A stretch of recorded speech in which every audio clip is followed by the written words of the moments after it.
Brasil que eu amei desde guri. Cooperar e prosperar com esse parceiro é contar com quem tá sempre aqui. É contar com quem tá sempre aqui. Somos do Sul, somos do Brasil. Sicredi é ter com quem contar. Olá, gente. Olá, meu povo aqui que acompanha o programa Diversidade e Inclusão. Estamos mais uma vez aqui para levar até você mais um programa que vai falar sobre assuntos aqui da cidade de Montenegro. A gente procura trazer sempre assuntos relacionados à nossa comunidade, são assuntos diversos. Então, o programa Diversidade e Inclusão, ele busca ouvir as pessoas da cidade de Montenegro, o pessoal que estão envolvido aí nos movimentos sociais, nos conselhos. E hoje eu estou com a Liana Ribnich. A Liana atualmente faz parte do Conselho de Cultura de Montenegro e vamos falar sobre o Conselho de Cultura, também sobre a vivência da Liana como secretária de Turismo da cidade de Gramado, militante aí também no Movimento Patrimônio Histórico da cidade de Montenegro. Então temos muitos assuntos, né, Liana? Isso, tudo bom, Valdir? Obrigado pelo convite. Obrigado pelo convite. É um programa interessante, né?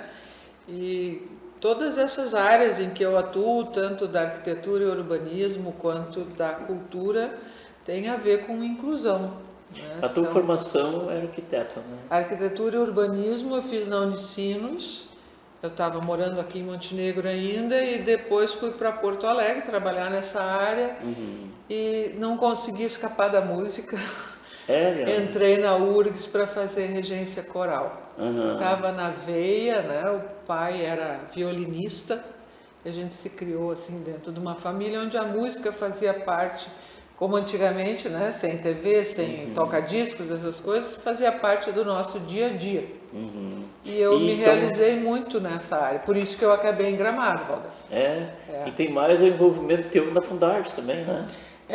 Aí tem a ver com a história aí da música. Eu fui aluna da dona Selene Marca, que era colega do pai das orquestras de baile, né? E ela perdeu o marido dela, o seu Abílio Marca, e ela resolveu parar de dar aula de piano. Casualmente, em 73, primeiro ano em que começou a atividade do Conservatório de Música, que hoje é a Fundarte. Então, eu fiz parte aí desse início, junto com vários outros colegas. Nós iniciamos só com aula de piano no antigo presídio, né, que é um prédio ali muito marcante também para a cidade, e que depois, em função do surgimento da instalação do polo petroquímico em Montenegro, foi criado o projeto Cura, né, que envolveu todas as cidades que iam ser de alguma forma impactadas pela instalação do polo, e Montenegro ganhou muitos espaços novos, né? O nosso corpo de bombeiros, por exemplo, a Via 2, a abertura mais estruturada da cidade para o outro lado, do Morro São João, bem interessante, escolas, e se fez um levantamento na cidade, chegou à conclusão que a gente precisava de um espaço de desenvolvimento da cultura, que sempre foi muito importante, né, na vida dos nossos cidadãos, né? É bem importante que tu traz, Liana, para muita gente, muitas pessoas não sabem, o povo mais jovem, né, como que iniciou todo esse movimento aí e se chegou a Fundarte, com 2 teatros, né? E até uma coisa bem interessante que eu participei aí do livro que a Terezinha Cardona resolveu contar suas memórias em relação à Fundarte, né, já que ela foi a criadora do conservatório e diretora por 27 anos, e nós fomos descobrir em jornais do início do século XX que em Porto Alegre foi criado o primeiro conservatório de música, que hoje é o Instituto de Belas Artes, da URGS, no final da década de 1900. E Montenegro, então, já tinha uma Mena Barreto, o sobrenome dela era nome Alice Mena Barreto. Ela foi para Porto Alegre fazer esse curso e trouxe depois esse conhecimento para Montenegro, onde se organizou, né, aulas de música, que é considerado o segundo conservatório do estado do Rio Grande do Sul. Montenegro? Montenegro. Antes de São Leopoldo, enfim, tantas outras cidades, né, industrialmente mais desenvolvidas. Então se vê aí, né, que sempre se deu essa importância para a área da cultura em geral. Em 23 daí surgiu um outro movimento, em 57 um novo movimento, e eles não tiveram continuidade, infelizmente. E aí, em 73, esse movimento que está aí há 50, esse ano faz 53 anos de atividade e tem cerca de 1.000 alunos atendidos. Nós já conversamos, eu acho que eu já tive contigo aqui no programa, pessoal reclamando da Fundarte, mas eu acho que é um dinheiro extremamente bem investido na nossa comunidade, que eu tenho uma opinião que é mais barato e mais fácil ocupar a criançada no contraturno escolar com atividades de teatro, de dança, de música, ou a área dos esportes também, né? Enfim, tantas outras, do que depois ter que tirar da droga. E hoje, Liana, qual é a tua participação na Fundarte? Tem alguma participação hoje? Não. Além desse livro, que foi um prazer tremendo, eu fiz a produção e a parte da pesquisa. Desculpe, Olê, boa a tua pergunta. Na Fundarte, como professora, não. Mas eu sou voluntária na Associação Amigos da Fundarte. Isso. Que é o braço que realiza, então, os projetos, porque a Fundarte, como fundação, não pode receber verbas, né, e tal, e a gente consegue ter, através dos incentivos fiscais, né, das leis de incentivo, bastante verba, inclusive ações nas escolas, ação de banda, ação de aula de balé. A gurizada que participa recebe desde a sapatilha, né, toda a vestimenta, participa dos espetáculos.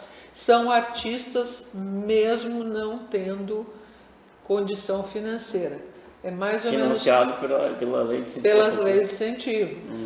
Os professores fazem parte, né, do pagamento, enfim, da verba que vem da prefeitura, e toda essa estrutura extra, né, que precisa de transporte, enfim, é fornecido por esses projetos que estão sendo sempre realizados e bancados pela Associação dos Amigos da Fundarte. Tem uma funcionária e o resto do grupo é voluntário. E tu perguntaste antes, só completando, então o Projeto Cura trouxe aquele prédio, né? Que a gente já tem conversado também sobre isso, onde está a biblioteca, o Teatro Roberto Ataíde Cardona e a Fundarte. Esse prédio é de 1981. Né? Desde então está atendendo muito bem a comunidade. E interessante que eu, assim, não sei se eu estou certo na minha percepção, mas a comunidade de Montenegro parece que não conhece a Fundarte e o tamanho da Fundarte para Montenegro, né? Às vezes, Valdir, também se eu estiver errada, tu me corrige, é uma questão de divulgação, né? Tem aquela piadinha de todo mundo sabe que a galinha botou ovo porque ela cacareja. Às vezes a gente fica estagnado, né? 53 anos, tu pensa que todo mundo já sabe, né? E não é assim. Inclusive tem sempre gente nova vindo morar na cidade. Exatamente. Né?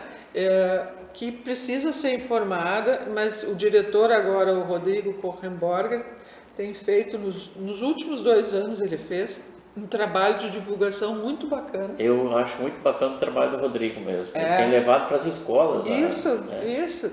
Então ele divulga, nós fizemos palestras em relação ao livro, Memórias da Fundarte, para uma turma lá do Mugem. Eles vieram a conhecer toda essa estrutura cultural. E aí a gurizada foi apresentado o atual diretor da Fundarte.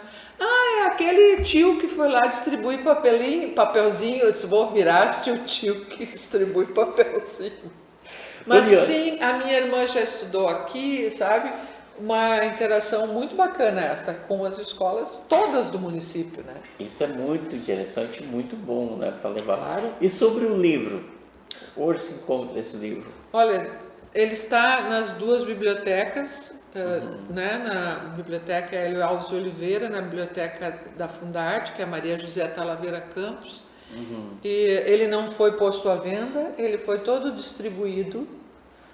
Ele foi distribuído para as pessoas que colaboraram, né, com as entrevistas, enfim, com os depoimentos, e foi para uma série de municípios, todos aqui do entorno de Montenegro, Sim. que todos tiveram alunos, né, que se deslocavam, e hoje tem ex-alunos que são professores nessas comunidades, que abriram seus espaços musicais.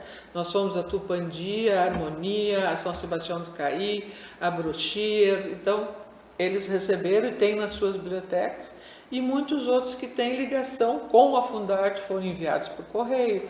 Porto Alegre, a Biblioteca Pública de Porto Alegre deve ter volumes, né? A gente procurou colocar que foram feitos 330 exemplares. Então, para poder atingir bastante gente, foi colocado nas bibliotecas. Maravilha. Então, se algum montenegrino que queira saber, né, que queira conhecer o livro que diz lá, é só ir na Biblioteca Pública de Montenegro. Isso. E até uma dica, conheçam a Biblioteca da Fundarte, é muito interessante. É aberta também a comunidade? É aberta, e a gurizada, o bibliotecário Marco Túlio é um querido, é um profissional que ama o que faz, né? A gurizada que estuda ali, principalmente a turma do balé, que às vezes tem que ficar esperando a mãe buscar, essas histórias, frequentam direto, tem uma aula infantil muito legal, e aproveita para conhecer também a instrumentoteca, que é uma sala só com os instrumentos que são emprestados para os alunos que não têm condição. Tá? É muito legal isso. Liana, mudamos um pouquinho de assunto, agora já falamos um pouquinho da Fundarte, né, da tua vivência com a Fundarte, tua ligação, né? Sim. Mas sobre a questão de tu ter sido secretária de turismo de Gramado, como é que foi essa experiência, Liana? Chique, né? Muito chique. Também tem um ditado que diz que tem que aproveitar quando o cavalo passou encilhado, né? Tem que montar, senão ele vai embora e depois... Eu construí lá uma história em relação ao Coral Municipal de Gramado desde 88 e depois o Natal Luz, que tinha recém começado, então eu participei a partir do 3º. E a minha atuação ficou respeitada, eu fui diretora musical primeiro do Natal Luz e fui convidada então para ser secretária adjunta. E com uma proposta dessas eu acabei me mudando para lá, né, com meu marido, com o Luiz. Resolvemos bancar uma nova fase na nossa vida. E no último ano, então, da gestão em que eu trabalhei, eu me tornei secretária, realmente. É um aprendizado, se tu estiveres aberto, e eu acho que qualquer pessoa que vai para o poder público, né, tem que estar aberto a aprender e a respeitar aquele que lhe paga o salário, que é o contribuinte, que é a comunidade. Se tu estiveres aberto a isso, é uma experiência que vale por 5 faculdades, principalmente em Gramado, que tinha na época Gramado Paraglider, Gramado Fantasia, que era o carnaval, Festa da Colônia, Páscoa em Gramado, Feira do Artesanato, Feira do Livro, Festival de Inverno com várias bandas do estado, Festival de Cinema, Semana da Primavera e o Natal Luz nos últimos 3 meses. Então foi um aprendizado na área de eventos, de elaboração de projetos, porque a gente dependia muito, né? E de conhecimento, sim, a orquestra da UBRA, a orquestra do Teatro São Pedro, a orquestra da PUC, os corais todos. O ano de 89 foi muito marcante, nós tivemos 2.001 vozes no coral participando. A cidade quase não deu conta de tantos coralistas. Imagina quantos ônibus são para levar 2.001 pessoas, né, para lá. O jantar para servir todo esse pessoal. E tudo tu vai aprendendo, né? Sim, sim. Como servir e como receber bem as pessoas, que é esse o objetivo. É isso eu ia te perguntar agora, porque Gramado, quem não conhece Gramado? Gramado, Sim. das cidades mais conhecidas no Brasil, na América, no mundo até, né? Sim. como uma cidade turística e ser secretária numa cidade Sim. de esporte, né?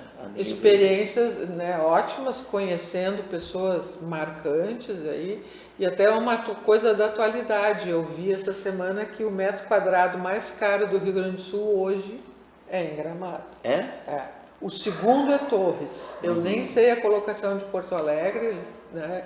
Quando disseram de Gramado o valor, eu já caí na cadeira e parei de ouvir, era no rádio, né? Mas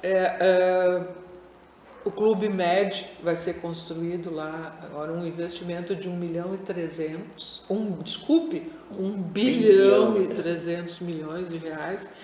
Uma cidade que soube aproveitar essa veia. Eu acho que a mais marcante é da receptividade, Lauder, porque quando começou mesmo esse movimento de turismo, eles não tinham a estrutura. Quem vai hoje não tem noção que começou praticamente do nada. Do zero?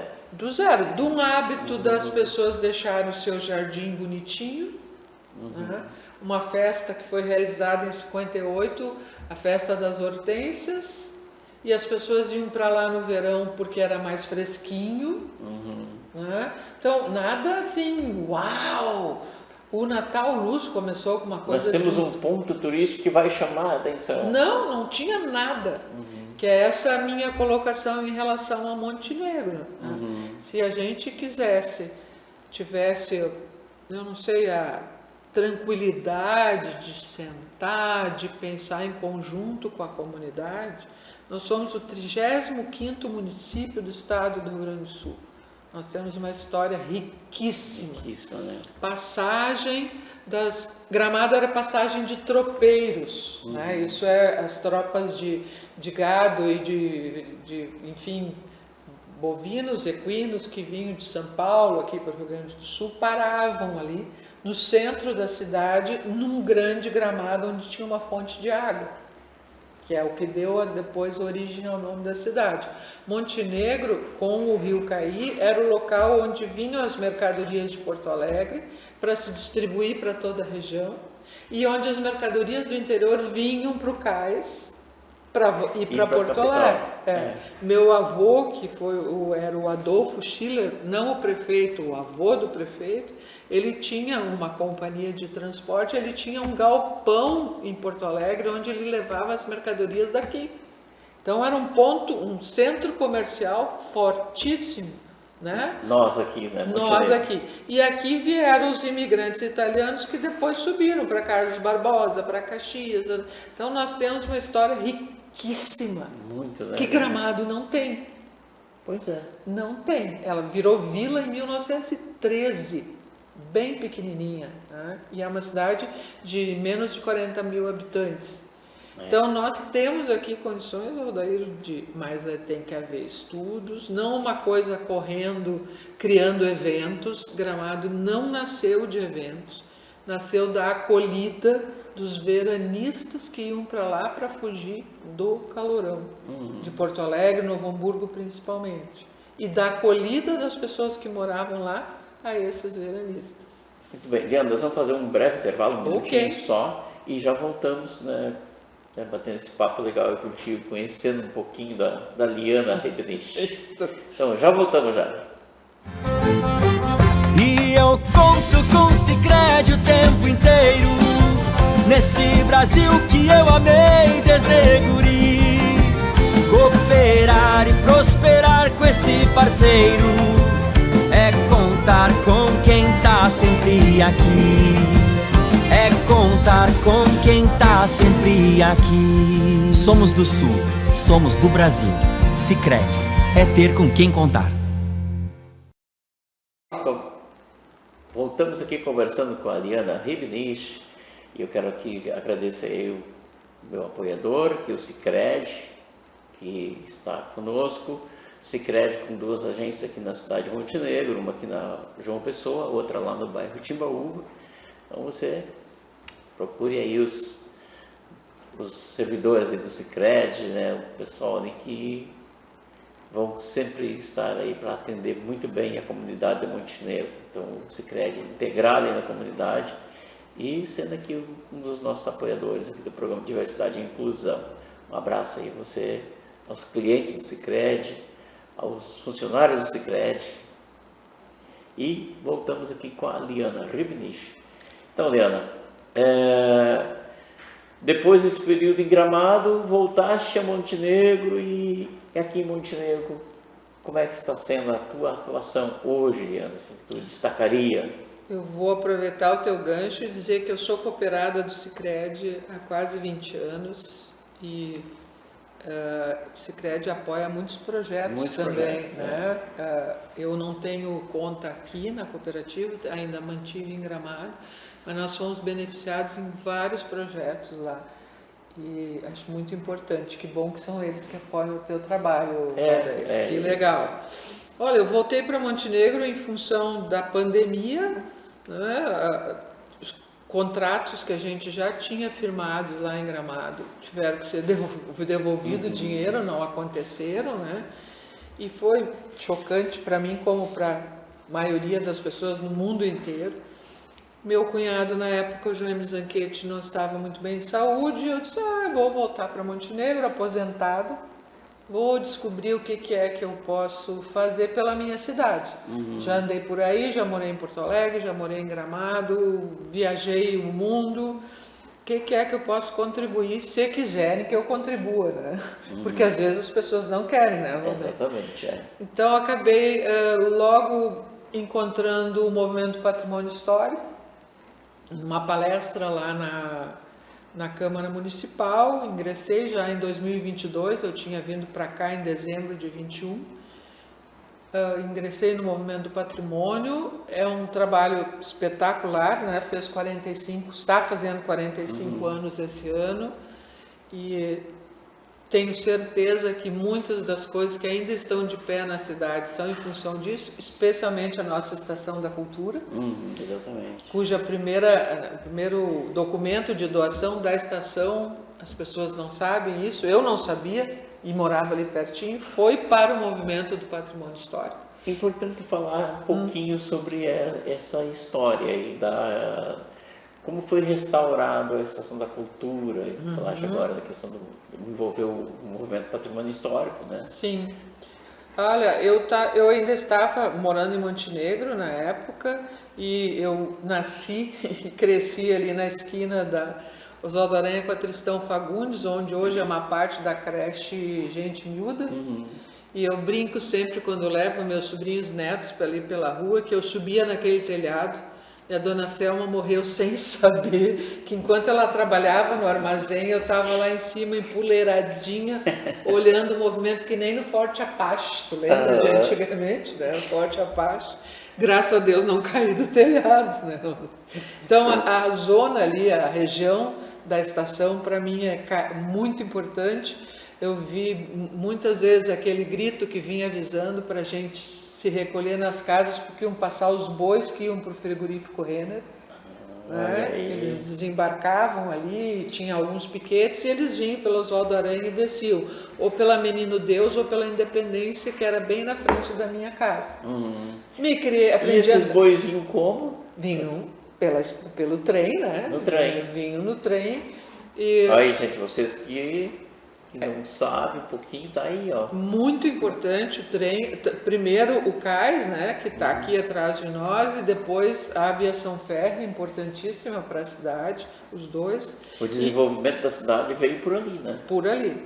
E aí o Pedro Ernesto Biller estava fazendo arquitetura já em Porto Alegre, e propôs de fazer o seu TCC, que na época nem tinha, era trabalho de conclusão, sobre a estação, que estava abandonada. Eu cheguei a andar de trem ainda, tá? Fui a Salvador do Sul, que é aventura bacana. Estudei no Jacó Renner, ali na frente, que não é o AJ Renner, e a professora nos levou para um passeio, passava num túnel. Era muito interessante, podia ter ficado, né? Infelizmente, na época não se tinha essa visão. Tinha que modernizar e botar carros e ônibus. E aí o Pedro Ernesto lançou esse movimento, um grupo que acabou sendo capitaneado pela professora Márcia Rigon, se juntou, formou o movimento Patrimônio Histórico e conseguiram, através de muito esforço, manter isso, né? E depois a EFICA também é mais ou menos a mesma época. A EFICA fez 55 anos no ano passado, então ela é de 1970.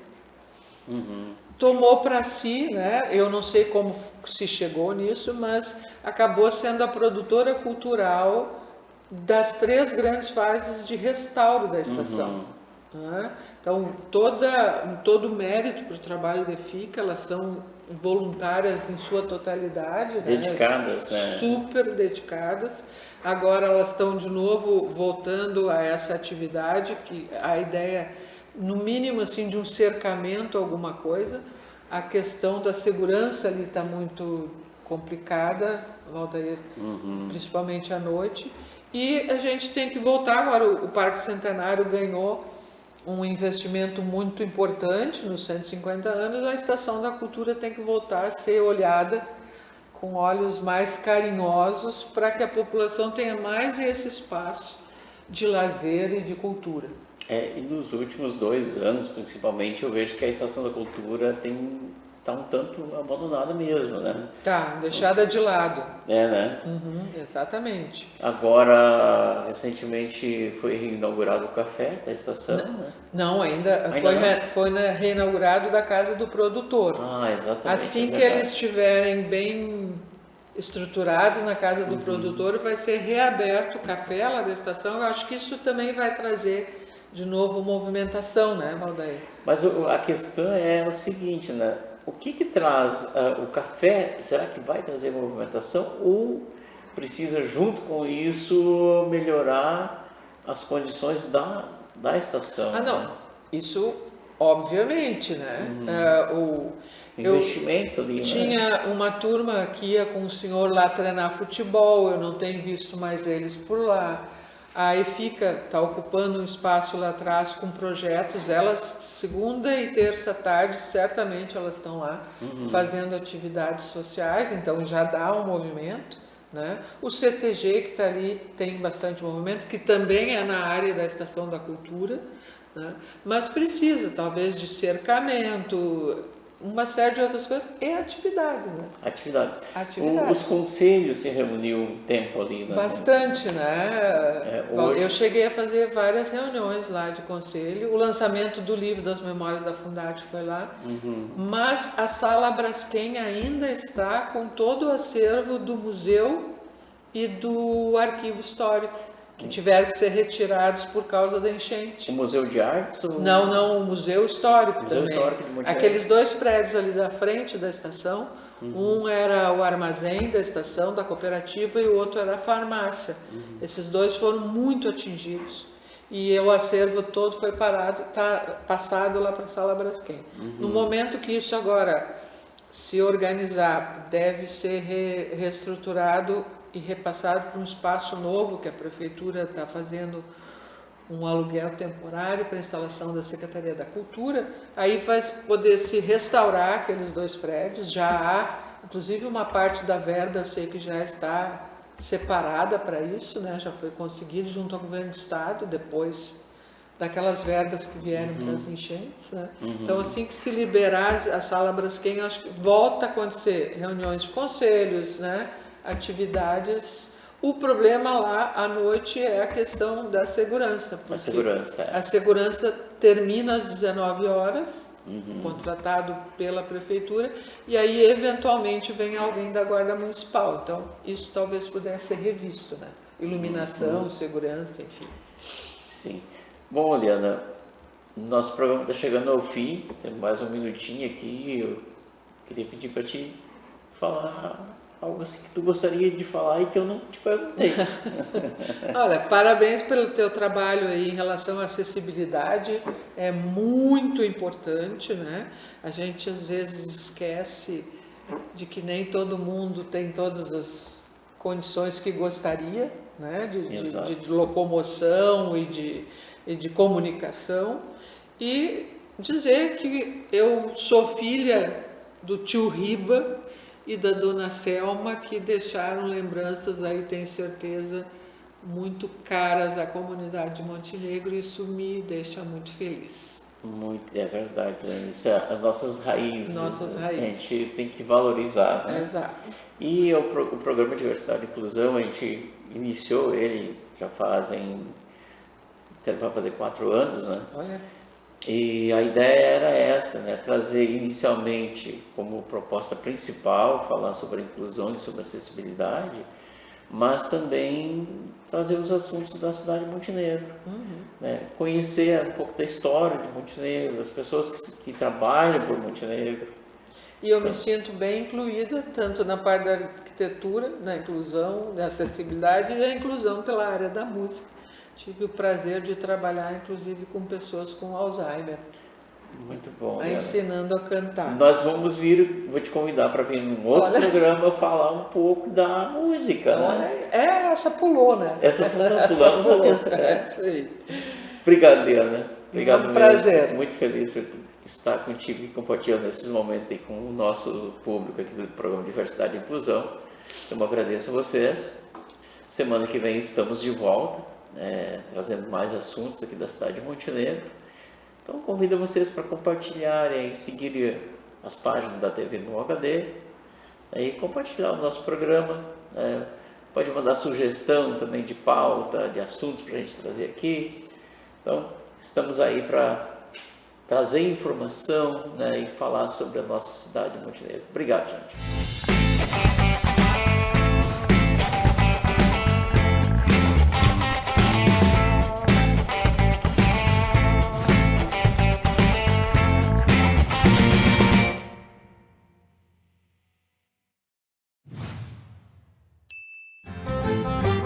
E eu conto com Sicredi o tempo inteiro, nesse Brasil que eu amei desde guri. Cooperar e prosperar com esse parceiro é contar com quem tá sempre aqui. É contar com quem tá sempre aqui. Somos do Sul, somos do Brasil. Sicredi é ter com quem contar.